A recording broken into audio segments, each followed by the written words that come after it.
What is up, guys? Welcome on back to TK's Garage. It is game day. I am in Atlanta, and we are going to go watch Notre Dame spank the Ohio State University. They got to do it. They got to do it. But anyways, I got to talk about this one. I saw this over on Seeking Alpha. Stellantis needs a stellar CEO to boost beaten down shares, and they talk about something that I think is going to happen relatively quickly now that we are an hour away from a new president of the United States, and that is splitting off Chrysler, Dodge, Jeep, Ram from Stellantis, a la what Sergio did with Ferrari. And I know people say it's not gonna happen, it's not gonna happen. Roll the intro.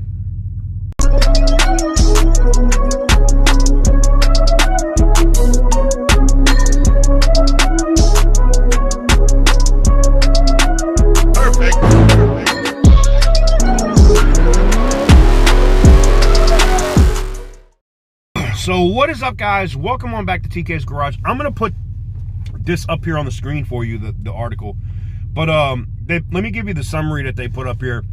Stellantis faces significant challenges, including CEO Carlos Tavares' resignation, aka firing, downgraded financial guidance, and management turnover, impacting its 2024 performance and strategic direction.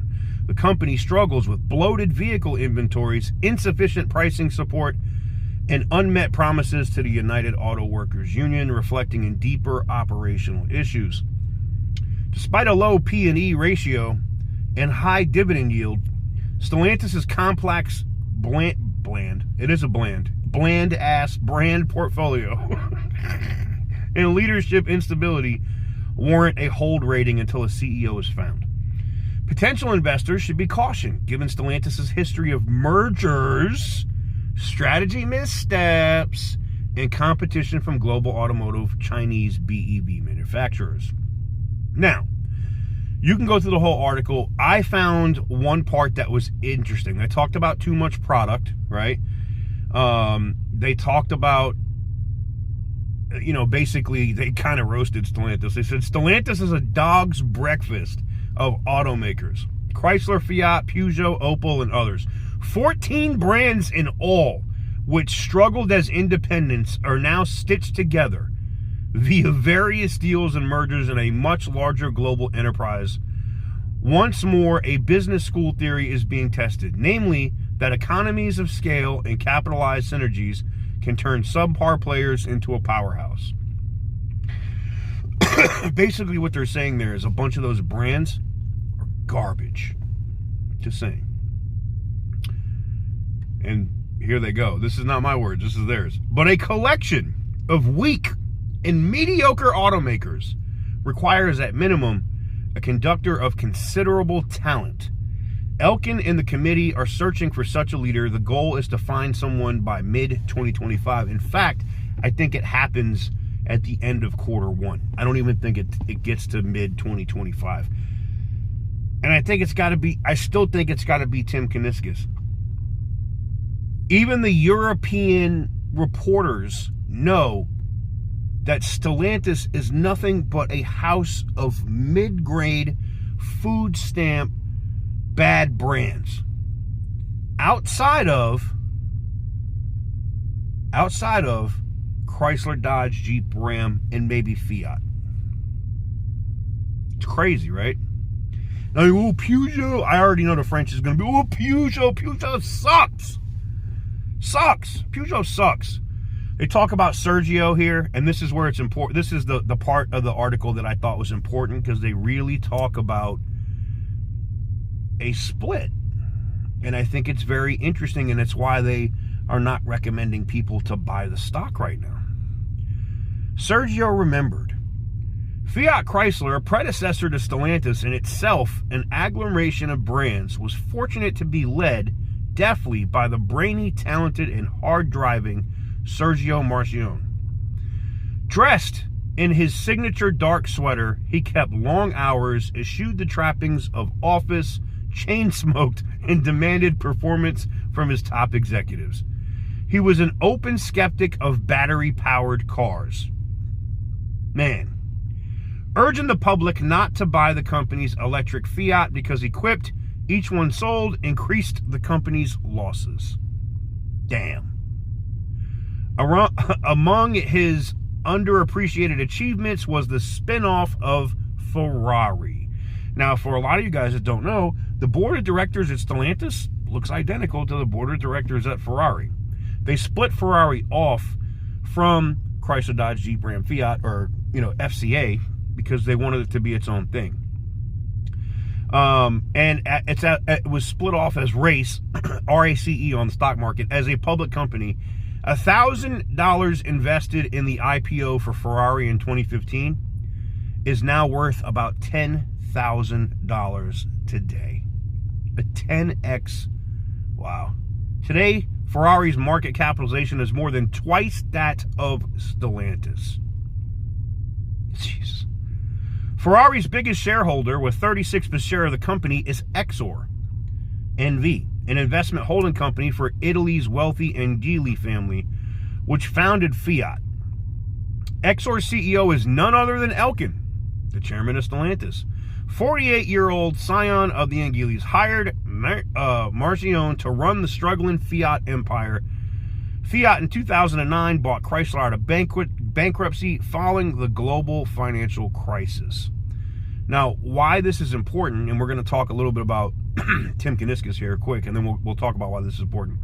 Tim Kuniskis, one of the top Stellantis executives to retire and then return once Tavares was gone, already has shaking up the Ram large pickup strategy for North America, a most profitable product segment in the world's most profitable market. I keep saying it, Chrysler, Dodge, Jeep, and Ram is the cash cow that keeps Stellantis alive.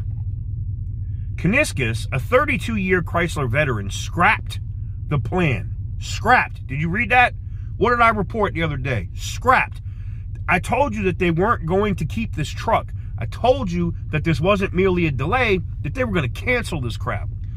And yeah, it's being reported here that they scrapped the plan to bring out a BEV Ram truck, perhaps inspired by electrification skepticism of his old boss, Marcione, and is substituting it with the introduction of a Ram Charger, a hybridized model with a range-extending gasoline generator. Demand for BEVs across the non-Chinese industry has been weaker than forecasted. Ram's unit volume dropped 19% last year, a serious hit to Stellantis' financial picture due to production glitches. Kuniskis said, which needs to be fixed. Longer term, he wants to introduce a passenger van, a mid-sized pickup, both of which are missing from Ram's lineup. Things are changing very quickly in the post-Tavares era. Look, I'm just going to say this. I think we see another split like Ferrari. They don't have a choice. Tim is kind of sitting here with his hands tied. Elkann wants to let him do what he needs to do to turn Ram around, and being that is the cash cow of all of the brands, also turn around some of the other brands like Dodge and Jeep, right? In order to do that, I think, and I thought it was only going to be Chrysler, Dodge, Jeep, and Ram, but I think Fiat comes with it. I don't see John Elkann splitting Chrysler, Dodge, Jeep, Ram by itself off and leaving Fiat to be stuck with Stellantis. It might be the only way that the deal gets done. We'll see. But we're less than an hour away from a new president, and he's signing 100 executive orders at the time of his swearing in. And one of those executive orders is bye-bye emissions. It was nice knowing you. See you later. Drill, baby, drill. We're back to affordable gasoline. We're back to engines and power plants that people actually want, and it would allow. Stellantis has no excuse after 12:05 p.m. Eastern Time today. None. Zero excuse not to turn this around. Stellantis has no excuse not to drop a V8 in a Ram. like in the next 30 days. If there's not an announcement, they're done. They're done. I don't care if you bring out a mid-sized truck. I don't care if you bring out a van. If you do not bring out what the market wants, you will fail. Period. Let me know what you guys think in the comment section down below. Give the video a big thumbs up if you like what I do. Hit the subscribe button if you haven't already. And as always, stay petty, my friends. Me? I'm about to go get petty on some Ohio State fans. I'll catch you all in the next one. For the longest time. Whoa. For the longest time. Yo, Percocet, Miley Percocet, Percocet.